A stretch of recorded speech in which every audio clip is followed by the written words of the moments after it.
നീ ഒരേ സമയം നീ ഇരയ്ക്കൊപ്പം നിൽക്കുമെന്ന് പറഞ്ഞുകൊണ്ട് വേട്ടക്കാരന് വേണ്ടി വാദിക്കുന്നവനാണ് നീ. സുഹൃത്തുക്കളെ, എല്ലാവർക്കും നമ്മുടെ പുതിയ സ്വാഗതം.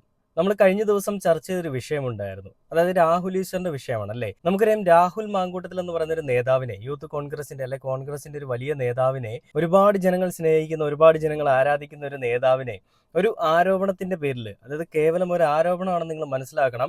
അങ്ങനെയുള്ളൊരു വെറും ഒരു ആരോപണത്തിന്റെ പേരിൽ അയാളെ സംശയത്തിന്റെ മുൾമുനയിൽ നിർത്തുകയും അയാൾ പിന്നീട് നിക്കക്കള്ളി ഇല്ലാതെ വന്നപ്പോൾ, അതായത് ചേർത്ത് നിർത്തേണ്ട ആളുകൾ പോലും തള്ളിവിടുന്ന ഒരു അവസ്ഥയിലേക്ക് വന്നപ്പോൾ അയാൾ സ്വയരക്ഷാർത്ഥം അയാൾ ഒളിവിലേക്ക് മാറി. അയാൾ ഒളിവിലേക്ക് മാറിയതിന് പിന്നാലെ അയാൾക്കെതിരെ സംഘടിതമായിട്ട് നടക്കുന്ന വലിയ രീതിയിലുള്ള സ്ത്രീകളുടെ ഒരു കടന്നുകയറ്റം, അല്ലെ ഫെമിനാസിത്തരം, അതിനെ സപ്പോർട്ട് ചെയ്തുകൊണ്ട് ഭരിക്കുന്ന പാർട്ടിയും നമ്മുടെ രാജ്യം ഭരിക്കുന്ന പാർട്ടിയും വലതുപക്ഷവും എല്ലാം കൂടി കൂട്ടിയേർന്നുകൊണ്ട് മാമാ പണികൾ ചെയ്തപ്പോൾ അതിനൊത്താശ ചെയ്തുകൊണ്ട് കേരളത്തിലെ കുറച്ച് മഞ്ഞപത്രങ്ങളായിട്ടുള്ള മാമാ മാധ്യമങ്ങൾ, അതായത് റിപ്പോർട്ട് ചാനൽ പോലെയൊക്കെയുള്ള കുറെ മാമാ മാധ്യമങ്ങളും അതിന് വളം പിടിച്ചുകൊണ്ട്, അല്ലെ ചുക്കാൻ പിടിച്ചുകൊണ്ട് നിന്നപ്പോൾ എന്താണ് സംഭവിച്ചത്? രാഹുൽ മാങ്കൂട്ടത്തിൽ അവിടെ വലിയ തെറ്റുകാരനായി. കാരണം അയാളാണ് മുഴുവനും തെറ്റും ചെയ്തിരിക്കുന്നത്. ഈ തീപ്പെട്ടി ഉരച്ചിരിക്കുന്നത് ഒരു തീപ്പെട്ടിയുടെ ഒരു ബോക്സിലാണ് അല്ലേ, ആ മാച്ച് ബോക്സിലാണ്. എന്നാൽ ഇവിടെ സംഭവിച്ചിരിക്കുന്നത് എന്താണ്? തീപ്പെട്ടിക്കുള്ളിൽ തനിയെ കത്തിയതാണ്, മാച്ച് ബോക്സ് അവിടെ ഇല്ല എന്നുള്ള രീതിയിലാണ്. അതായത് രാഹുൽ മാങ്കൂട്ടവും ആ പെൺകുട്ടിയും തമ്മിൽ ഇഷ്ടത്തിലായിരുന്നു. ആ പെൺകുട്ടി ഓൾറെഡി വിവാഹിതയായിട്ടുള്ള ഒരു പെൺകുട്ടിയാണ്. ആ പെൺകുട്ടിക്ക് തൻ്റെ ഒരു ജീവിതത്തിൽ താല്പര്യമൊന്നും ഇല്ലാത്തത് കൊണ്ട് തന്നെയും, അല്ലെ ബന്ധം വേർപെടുത്തി നിന്നുകൊണ്ട് തന്നെയും രാഹുൽ മാങ്കൂട്ടത്തിൽ വാഗ്ദാനം നൽകിയപ്പോൾ അയാൾക്കൊപ്പം പോയി. അങ്ങനെ പോയിട്ട് അയാള് എന്തോ അവരുമായിട്ട് മോശമായിട്ട് ബിഹേവ് ചെയ്തു, അല്ലെങ്കിൽ അവർ തമ്മിൽ ശാരീരിക ബന്ധമുണ്ടായിരുന്നു. വിവാഹ വാഗ്ദാനം നൽകി തന്നെ കല്യാണം കഴിക്കാമെന്ന് പറഞ്ഞുകൊണ്ട് പീഡിപ്പിച്ച് കുഞ്ഞുണ്ടാകുന്ന സാഹചര്യത്തിൽ ആ കുഞ്ഞിനെ അബോർഷൻ ചെയ്യാനായിട്ട്, അതായത് ആ കുഞ്ഞിനെ കൊന്നുകളയാൻ വേണ്ടിയിട്ടും രാഹുൽ മാങ്കൂട്ടത്തിൽ ഈ പറയുന്ന തയ്യാറെടുപ്പുകൾ ചെയ്തു. അതിന് മാരകമായിട്ടുള്ള അല്ലെങ്കിൽ 1 ഡോസ് ഉള്ള മെഡിസിൻസ് ഒക്കെയാണ് വാങ്ങിക്കൊടുത്തത്. അത് പെൺകുട്ടിയുടെ ആരോഗ്യനിലയെ തന്നെ തകിടം മറിക്കുന്ന, അല്ലെ ആരോഗ്യനില തന്നെ തകർക്കുന്ന രീതിയിലുള്ളൊരു മെഡിസിൻ ആയിരുന്നു എന്നൊക്കെയാണ് ഗുരുതരമായിട്ടുള്ള തെളിവുകൾ പോലീസിന് കിട്ടിയിരിക്കുന്നത്. ഈ വിഷയങ്ങളെ എല്ലാം സംബന്ധിച്ചുകൊണ്ട്, അല്ലെ ഈ വിഷയങ്ങൾക്കെല്ലാം ഒരു എതിരെ പ്രതികരിച്ചുകൊണ്ടാണ് രാഹുൽ ഈശ്വർ രംഗത്തേക്ക് വന്നത്. രാഹുൽ ഈശ്വർ സംസാരിക്കുന്ന ആകെ ഒരു വിഷയത്തിൽ ഒന്ന് മാത്രമാണോ ഇത്? ഒരിക്കലുമല്ല. രാഹുൽ ഈശ്വർ ഈ വിഷയങ്ങൾ തുടങ്ങി. ഏത് വിഷയങ്ങളാണ്?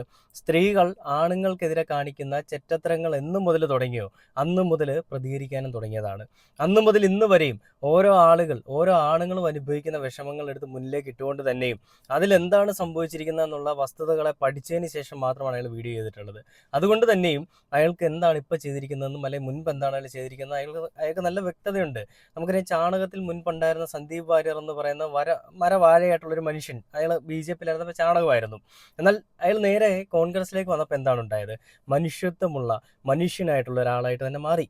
അപ്പം അങ്ങനെ അയാൾക്ക് ചിന്തിക്കുന്നതിലൊക്കെ കുറച്ച് വ്യത്യാസങ്ങൾ വന്നു. ചാണകം തലയിൽ കയറി മത്തി പിടിച്ചിരിക്കുന്ന അവസ്ഥയിൽ നിന്ന് മാറിയിട്ട് അയാൾ കുറെ കൂടി നല്ല കാര്യങ്ങളെ നല്ല രീതിയിൽ വീക്ഷിക്കാനും അതിന് മറുപടി നൽകാനും ഒക്കെ തുടങ്ങി. അതിൻ്റെ ഒരു ലക്ഷണങ്ങളാണ് നമ്മൾ ഈ പറയുന്ന കോൺഗ്രസ് വന്നപ്പോൾ അയാൾ പറയുന്നത് കാണുന്നത്.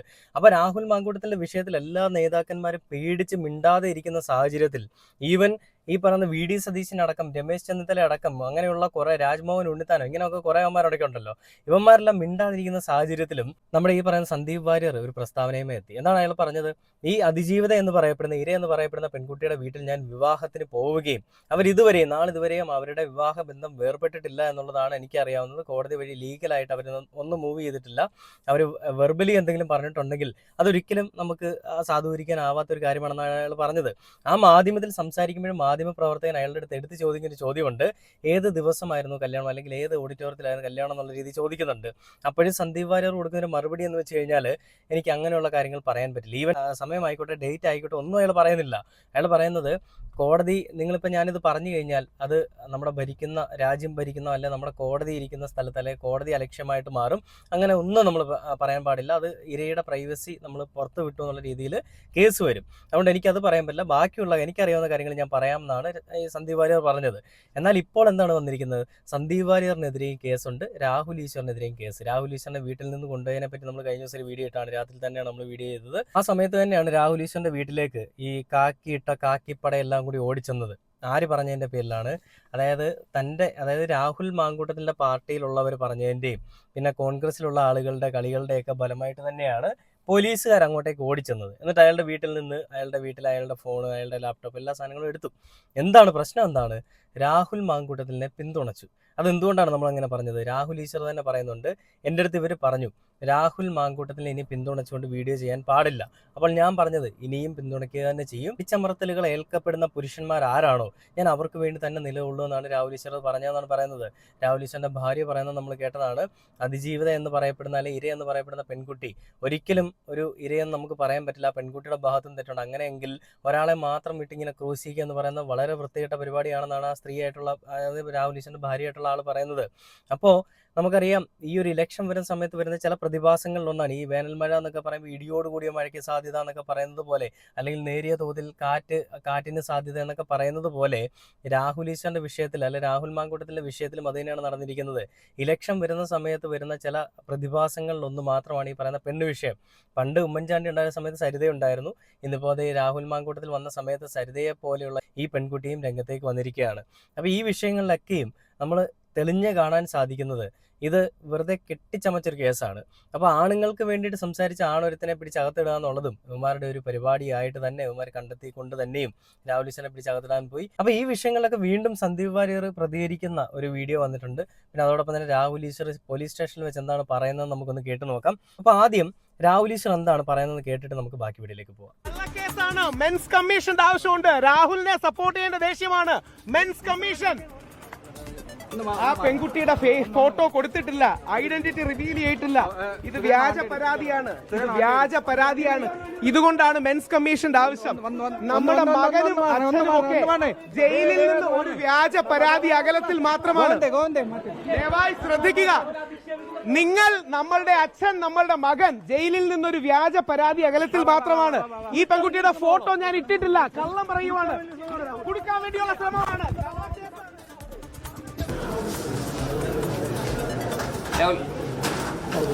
മെൻസ് കമ്മീഷന്റെ ആവശ്യം ഇതുകൊണ്ടാണ്.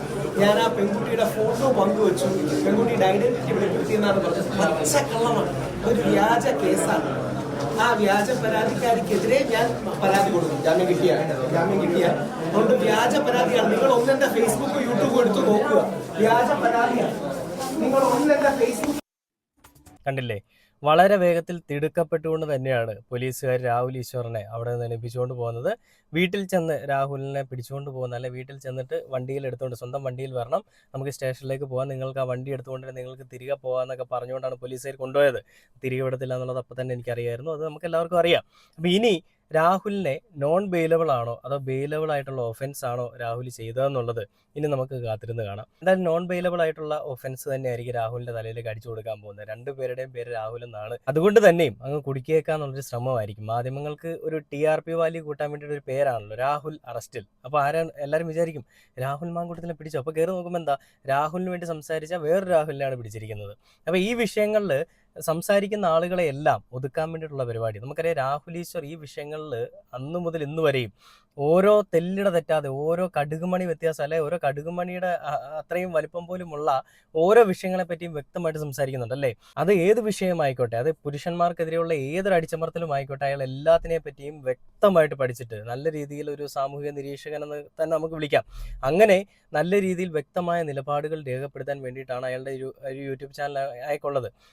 അതിൽ കൂടി തന്നെയും അയാൾ ശക്തമായിട്ട് തുറന്നടിക്കുകയും ചെയ്യുന്നുണ്ട്. അത് സഭ്യമായ ഭാഷയിലാണ് കേട്ടോ, അസഭ്യമായിട്ടുള്ള ഒരു ഭാഷയിലും അയാളൊന്നും സംസാരിക്കാറില്ല. അങ്ങനെ വരുമ്പോൾ പെട്ടെന്ന് അയാൾ വാ പൊത്തിപ്പിടിച്ചിട്ട് അമർഷം അങ്ങ് അടക്കുന്ന ഒരു കാഴ്ചയൊക്കെ നമ്മൾ കണ്ടിട്ടുണ്ട് പല വീഡിയോയിലും. അപ്പോൾ ഈ വിഷയത്തിൽ സന്ദീപ് വാര്യർ എന്താണ് പറയുന്നത് നമുക്കൊന്ന് കേട്ടു നോക്കാം. അതായത് സന്ദീപ് വാര്യറിനെതിരെയും ഈ ഒരു കേസ് അല്ലെങ്കിൽ കേസ് ആരോപണം വന്നിരിക്കുകയാണ്, ഇരയുടെ ഫോട്ടോ പ്രസിദ്ധീകരിച്ചു എന്ന് പറഞ്ഞിട്ട്. അപ്പോൾ ആ വിഷയത്തിൽ സന്ദീപ് വാര്യർ ഒരു BJP നേതാവിൻ്റെ അടുത്ത് ചാണകമിത്രത്തിനെ വലിച്ചു കീറി ഒട്ടിക്കുന്ന ഒരു കാര്യമാണ് കാണുന്നത്. നമുക്ക് ആ ഒരു വീഡിയോ കണ്ടു നോക്കാം.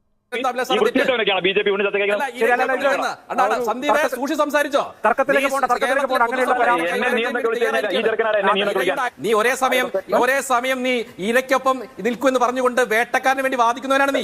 ചർച്ചയിലേക്ക് വേണ്ടി ഇപ്പോൾ ഈ ഘട്ടത്തിൽ Sandeep Warrier KPCC general secretary നമ്മുടെ പൊന്നിഷ്. സന്ദീപ് വാര്യർ, താങ്കൾ ഈ ചർച്ചയിൽ പരാമർശിക്കപ്പെട്ടു. അതിന് കാരണം ഒന്ന്, താങ്കൾ ഈ ഇരയുടെ ഐഡന്റിറ്റി റിവീൽ ചെയ്തു എന്ന കേസിൽ പ്രതിയാണ്. രണ്ടാമത്തേത്, അത് വളരെ മനഃപൂർവ്വം ആസൂത്രിതമായിട്ട് ചെയ്ത കാര്യമാണ് എന്നിവിടെ പാനലിസ്റ്റുകൾ ചൂണ്ടിക്കാണിച്ചു. താങ്കൾക്ക് മറുപടി പറയാം. ഒരു തരത്തിലുള്ള ആസൂത്രിതവുമല്ല. എന്റെ പോസ്റ്റ് കണ്ടാലറിയാം. ഞാനുമായി ബന്ധപ്പെട്ട് ഒരു യൂട്യൂബ് ചാനൽ പരാമർശം ഉണ്ടാവുന്നു. സത്യം പറയണമെന്ന് വെല്ലുവിളിക്കുന്നു. സ്വാഭാവികമായിട്ടും ഞാൻ എന്തെങ്കിലും മറച്ചു വെക്കുകയാണെന്ന് സ്വാഭാവികമായിട്ട് ആളുകൾ കരുതും. അതുമായി ബന്ധപ്പെട്ട് ഇരയുടെ അല്ലെങ്കിൽ ഈ പറയുന്ന പരാതിക്കാരിയുടെ ഐഡന്റിറ്റി വെളിപ്പെടുത്താതെ തന്നെ എനിക്കറിയാവുന്ന ചില കാര്യങ്ങൾ ഞാനതിൽ പറഞ്ഞിട്ടുണ്ട്. അതിനുശേഷം എന്റെ ഫേസ്ബുക്ക് പേജിൽ കയറി ചില ആളുകൾ ഞാൻ പങ്കെടുത്ത ഒരു വിവാഹ ഫോട്ടോ കുത്തിപ്പൊക്കുകയുണ്ടായി. ഇത് ചില മാധ്യമപ്രവർത്തകർ എന്റെ ശ്രദ്ധയിൽപ്പെടുത്തിയ ഉടൻ തന്നെ ഞാനത് ഡിലീറ്റ് ചെയ്യുകയാണ് ചെയ്തത്. വളരെ ഒരുപക്ഷെ എനിക്കത് ഡിലീറ്റ് ചെയ്യേണ്ട കാര്യം പോലുമില്ല. കാരണം നിയമപരമായിട്ട് ആ ഫോട്ടോ അവിടെ നിൽക്കുന്നതിൽ എന്നെ ഒരു തരത്തിലും അതുമായി ബന്ധപ്പെട്ട് പ്രതികരിക്കാനോ മറ്റോ കഴിയില്ല. കാരണം അത് കഴിഞ്ഞ വർഷം ഇട്ട ഫേസ്ബുക്ക് പോസ്റ്റാണ്, ഫോട്ടോ ആണ്. ഇവിടെ യഥാർത്ഥത്തിൽ ആരാണ് ഈ ഇരയുടെ ഐഡന്റിറ്റി വെളിപ്പെടുത്തിയത്? ഒക്ടോബർ മാസം 17-ാം തീയതി DYFI ഈ ഇര കല്യാണം കഴിച്ചു കൊണ്ടുപോയ നാട്ടിൽ നടത്തിയ പരിപാടി ബാനർ വെച്ച്, DYFIയുടെ ബാനർ വെച്ച് പൊതുയോഗം നടത്തി മൈക്ക് കെട്ടി വിളിച്ചു പറഞ്ഞു, ഈ നാട്ടുകാരിയാണ് ഇരയാക്കപ്പെട്ടത്, ഈ നാട്ടിലെ ഇന്ന പാർട്ടിയുടെ ഇന്ന നേതാവിന്റെ ഭാര്യയാണ് എന്നടക്കം വിളിച്ചു പറഞ്ഞു. DYFIയുടെ ബ്ലോക്ക് പ്രസിഡന്റാണ് വിളിച്ചു പറഞ്ഞത്. ആ DYFIയുടെ ബ്ലോക്ക് പ്രസിഡന്റിന്റെ ഫേസ്ബുക്ക് പോസ്റ്റ് ഉണ്ട്. ഒക്ടോബർ മാസം 12-ാം തീയതി ഇരയുടെ ഐഡന്റിറ്റി വെളിപ്പെടുത്തുന്ന പോസ്റ്റ് ഉണ്ട്. അവിടെ നാട്ടിലെ എല്ലാ മനുഷ്യരെയും ചെണ്ട കൊട്ടി അറിയിക്കുന്നത് പോലെ DYFI എന്ന് പറയുന്ന സംഘടന ഈ പരാതിക്കാരിയുടെ ഐഡന്റിറ്റി മുഴുവൻ വെളിപ്പെടുത്തി ആ DYFI ഇതിൽ പരാതിക്കാരായി എന്ന് പറഞ്ഞാൽ വാസ്തവത്തിൽ ആരാണ് വേട്ടക്കാർ? തികഞ്ഞ രാഷ്ട്രീയ എടുത്ത ഫോട്ടോ ചില വാട്സ്ആപ്പ് ഗ്രൂപ്പുകളിലൊക്കെ, കോൺഗ്രസുകാരുടെ വാട്സ്ആപ്പ് ഗ്രൂപ്പുകളിലൊക്കെ ഇത് പ്രചരിപ്പിക്കണം എന്ന പേരിൽ വന്നു. അതുപോലെ തന്നെ പത്തനംതിട്ടയിലെ ഒരു യൂത്ത് കോൺഗ്രസിന്റെ ഭാരവാഹി അവർ ഈ കേസിൽ പ്രതിയാണ്. അവർ ആ ഫോട്ടോയാണ് അവരുടെ ഫേസ്ബുക്കിൽ തന്നെ പോസ്റ്റ് ചെയ്തിരിക്കുന്നത്. അപ്പോൾ താങ്കളുടെ വോളിൽ നിന്ന് എടുത്ത ഫോട്ടോ ധാരാളമായി ഉപയോഗിക്കപ്പെട്ടിട്ടുണ്ട് ഇരയെ. അഭിലാഷ്, അത് ശ്രദ്ധയിൽപ്പെട്ട ഉടനെ ഞാൻ ഡിലീറ്റ് ചെയ്തതാണ്. നമ്മുടെ ഫേസ്ബുക്കിന്റെ പ്രൊഫൈലിൽ നിന്ന് ആരെങ്കിലും പഴയ ഫോട്ടോ എടുത്ത് ഉപയോഗിച്ച് കഴിഞ്ഞാൽ അതിന്റെ ശ്രദ്ധയിൽപ്പെട്ട ഉടനെ തന്നെ ഞാൻ ഡിലീറ്റ് ചെയ്തു. അത് നിയമപരമായിട്ട് ഡിലീറ്റ് ചെയ്യേണ്ട കാര്യം പോലും പക്ഷേ ഞാൻ ഡിലീറ്റ് ചെയ്തു. അതിജീവിത ഐഡന്റിറ്റി പുറത്ത് കാണിച്ചിട്ട് ഡിലീറ്റ് ചെയ്തെന്ന് പറയുന്ന സന്ദീപേ, ഇതാര് സംസാരിക്കുന്നത്? നിന്റെ കുടില തന്ത്രമൊക്കെ കേരളത്തിലെ പൊതുസമൂഹത്തിന് അറിയാം. നീ ഒരേ സമയം നീ ഇരയ്ക്കൊപ്പം നിൽക്കുമെന്ന് പറഞ്ഞുകൊണ്ട് വേട്ടക്കാരന് വേണ്ടി വാദിക്കുന്നവനാണ് നീ. ഭാഷാപ്രയോഗങ്ങൾ അങ്ങനെ വേണ്ട. സംസാരിക്കുന്നത് അത് പ്രിന്റു മഹാദേവ്, BJP പ്രതിനിധി. അല്ല, ഇരയ്ക്കൊപ്പം സഞ്ചരിക്കുകയും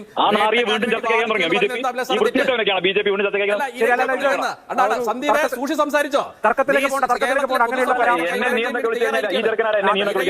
ഈ പ്രയോഗങ്ങളൊക്കെ ഞാൻ ഒരു പെൺകുട്ടിയുടെ അഭിമാനത്തെ ചോദ്യം ചെയ്തവരാണ് നീ.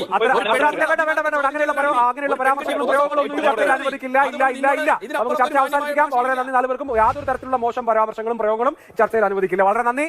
കണ്ടില്ലേ, ഇതാണ് അവിടെ നടന്നിരിക്കുന്നത്. ചാണകം തീനിയായിട്ടുള്ള പ്രിന്റു, ഇവന്റെ പേരെന്താണ്? പ്രിന്റു. എന്തെങ്കിലും ആയിക്കോട്ടെ, അവന് പ്രസക്തി ഒന്നുമില്ല. ചാണകത്തിലെ വണ്ട്, ആ ചാണകങ്ങൾ ഇറ്റ് കൊടുക്കുന്ന ചാണകത്തുള്ളികൾ തിന്നുകൊണ്ട് വളർന്നു വരുന്ന കൃമി കീടം. അവൻ സന്ദീപിന്റെ അടുത്ത് പറയുകയാണ്, നീ നാണം കെട്ടവനാണ്, ഇരയുടെ പ്രൈവസി വെളിപ്പെടുത്തിയവനാണ്. എടാ, ആണത്തം ഉണ്ടെന്നുണ്ടെങ്കിൽ മൂക്കിന് താഴെ മീശ വെച്ചിട്ടുണ്ടല്ലോ, അതിനെന്തെങ്കിലും ഒരു വാല്യൂ ഉണ്ടെന്നുണ്ടെങ്കിൽ, ഒറ്റ തന്തിക്ക് പിറന്നവനാണെന്നുണ്ടെങ്കിൽ ഈ കേരളത്തിലെ മാധ്യമങ്ങൾക്കെതിരെയാണ് നീ കേസ് കൊടുക്കേണ്ടത്. കാരണം ഈ വിഷയങ്ങളിൽ തുടക്കം മുതൽ ഇപ്പോൾ വരെയും മാധ്യമങ്ങളാണ്, അല്ലെങ്കിൽ ഈ മഞ്ഞ പത്രങ്ങളാണ് ഈ വിഷയങ്ങൾ പുറത്തേക്ക് കൊണ്ടുവരുന്നത്. അവർ സംസാരിച്ചുള്ള അവരുടെ പ്രൈവറ്റ് ആയുള്ള ചാറ്റുകൾ, അവരുടെ വോയിസ് ക്ലിപ്പുകൾ എല്ലാം പുറത്തേക്ക് കൊണ്ടുവന്ന് മോർഫ് ചെയ്ത രീതിയിൽ അവരെ എല്ലാവരും കേൾപ്പിക്കുന്നുണ്ട്. അപ്പോൾ അത് ആരാണ് ആദ്യമായിട്ട് ഈ വിഷയങ്ങൾ റിവീൽ ചെയ്തത്? മാധ്യമങ്ങളല്ലേ. അപ്പൊ അങ്ങനെയെങ്കിൽ എന്തുകൊണ്ട് നീയൊക്കെ മാധ്യമങ്ങളുടെ പേര് സംസാരിക്കുന്നില്ല?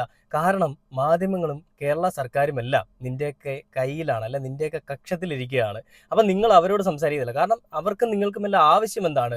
രാഹുൽ മാങ്കൂട്ടത്തിലിനെ കൊടുക്കണം. രാഹുൽ മാങ്കൂട്ടത്തിന് വേണ്ടിയിട്ട് വസ്തുതാപരമായിട്ടുള്ള കാര്യങ്ങൾ സംസാരിക്കുന്ന, രാഹുൽ ഈശ്വറിനെ വസ്തുതയ്ക്ക് നിരക്കുന്ന കാര്യങ്ങളല്ല സംസാരിക്കുന്നതെന്ന് പറഞ്ഞുകൊണ്ട്, അല്ലെ വസ്തുതയ്ക്ക് നിരക്കാത്ത കാര്യങ്ങളാണ് സംസാരിക്കുന്നതെന്ന് പറഞ്ഞുകൊണ്ട് അവനെയും പിടിച്ച് അകത്തിടണം. ഇതാണ് നിങ്ങളുടെ ആഗ്രഹം, അല്ലെ ഇതാണ് നിങ്ങളുടെ ലക്ഷ്യം.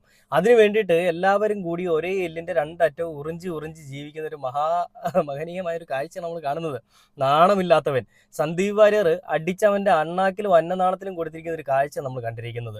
നല്ല മറുപടി തന്നെയാണ്. ഞാൻ ഇന്ന പാർട്ടി അങ്ങനൊന്നുമില്ല, തെറ്റ് കണ്ടാൽ ഞാൻ പ്രതികരിക്കും. ഇപ്പോൾ രാഹുൽ ഈശ്വർ പറയുന്നത് പോലെ ഈ അതിജീവിതയ്ക്കൊപ്പമാണോ അല്ലെങ്കിൽ ഈ പുരുഷനൊപ്പമാണോ സ്ത്രീക്കൊപ്പമാണോ എന്നൊക്കെ ചോദിക്കുന്നുണ്ട്. അപ്പോൾ രാഹുൽ ഈശ്വറിന്റെ ഭാര്യയ്ക്കും പറയാനുള്ള ഒരൊറ്റ കാര്യം, അതിജീവിതയ്ക്ക് ഒപ്പമാണ്, പക്ഷേ ഈ ബുദ്ധിമുട്ടുകൾ നേരിടുന്ന പുരുഷന്മാർക്കൊപ്പം, ആരോപണ വിധേയരായിട്ടുള്ള പുരുഷന്മാർക്കൊപ്പം ഞങ്ങൾ നിൽക്കുമെന്നാണ് പറയുന്നത്. ആരെങ്കിലുമൊക്കെ വേണ്ടി സംസാരിക്കാനെന്നാണ് അവർ ചോദിക്കുന്നത്. അതായത് പെൺകുട്ടികൾക്ക് സംസാരിക്കാൻ, അല്ലെ പെൺകുട്ടികൾക്ക് വേണ്ടി സംസാരിക്കാൻ 5, 6, 10 പേര് വരും. 10 അല്ലെങ്കിൽ 100%ൽ 95% ആളുകൾ വരും. എന്നാൽ അവിടെ ആരോപണ വിധേയനായിട്ടുള്ള പുരുഷന്മാർക്ക് വേണ്ടിയിട്ട് സംസാരിക്കാൻ ആര് വരും? ഒരാളും വരില്ല. കാരണം അവൻ എപ്പോഴും ഈ സംശയത്തിന്റെ നിഴലിൽ തന്നെ ജീവിക്കണം. സമൂഹത്തിന്റെ മുൻപിൽ പുരുഷന്മാരാണ് തെറ്റുകാർ. സ്ത്രീകൾ അങ്ങോട്ട് ചെന്ന് എന്തെങ്കിലും ചെയ്താലോ, സ്ത്രീകൾ കയറി പീഡിപ്പിച്ചാലോ ഒന്നും പുരുഷന്മാരുടെ ഭാഗത്ത് ഒരു തെറ്റുകൊണ്ട് മാത്രമാണ് സംഭവിച്ചതെന്നാണ് വരുന്നത്. ശരിയാണ്, എല്ലായിടങ്ങളിലും സ്ത്രീകൾക്കെതിരെ അതിക്രമങ്ങൾ നടക്കുന്നുണ്ട്. പക്ഷേ ഇതിനെയെല്ലാം ഒരു കൈമുതലാക്കിക്കൊണ്ട് കേരളത്തിൽ ഇത്ര സ്ത്രീകളെ ഇത്ര സമയം കൊണ്ട് പീഡിപ്പിക്കപ്പെട്ടു, അല്ലെ ഇത്ര പേര് പീഡിപ്പിച്ച് കൊന്നു എന്നൊക്കെയുള്ളൊരു കണക്കും എടുത്ത് വെച്ചുകൊണ്ട് പുരുഷന്മാരുടെ തോളിൽ കയറി എന്നുകൊണ്ട് അവരുടെ ചെവി തിന്നാമെന്നാണ് നിന്റെയൊക്കെ ഫെമിനാസി ചിന്തയിലുള്ള വിചാരം എന്നുണ്ടെങ്കിൽ അതൊക്കെ രണ്ടായിട്ട് മടക്കി കെട്ടി നിന്റെയൊക്കെ മടിക്കുത്തിന് താഴെ അങ്ങ് വെച്ചാൽ മതി. ഇങ്ങോട്ട് കൊണ്ടുവന്നിട്ട് ഇറക്കാൻ നോക്കരുത്. ആണത്തമുള്ള ആണിന് വേണ്ടി തന്നെ സംസാരിച്ചതിന്റെ പേരിലാണ് രാഹുൽ ഈശ്വരനെ പിടിച്ചകത്തിട്ട്, അല്ലാതെ പെണ്ണ് കേസിനൊന്നുമല്ല. അയാൾ എന്തായാലും പൂർവാധികം ശക്തിയോടുകൂടി തന്നെ തിരികെ വരും. അയാൾ തിരികെ വരുമ്പോൾ അയാൾ പറയുന്ന കാര്യങ്ങൾ എന്താണെന്ന് നമുക്ക് കാത്തിരുന്ന് കാണാം. എന്ത് തന്നെയാണെങ്കിലും ചാണകമിത്രത്തിന്റെ അണ്ണാക്കിലേക്ക് നല്ല രീതിയിൽ നിറയൊഴിച്ചുകൊണ്ട് തന്നെ നമ്മുടെ സന്ദീപ് വാര്യർ സംസാരിക്കുന്നുണ്ട്. ഇനി തിരിച്ചു വരുമ്പോൾ എന്താണ് രാഹുൽ പറയുന്നത് നമുക്ക് ബാക്കി വീഡിയോകളിൽ ഇനി സംസാരിക്കാം, അല്ലെങ്കിൽ ചർച്ച ചെയ്യാം. Okay, by.